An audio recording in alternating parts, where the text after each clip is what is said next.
person you are trying to call is currently busy.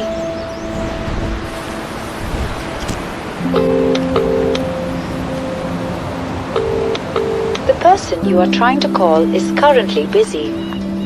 Busy in a world that needs no buffering.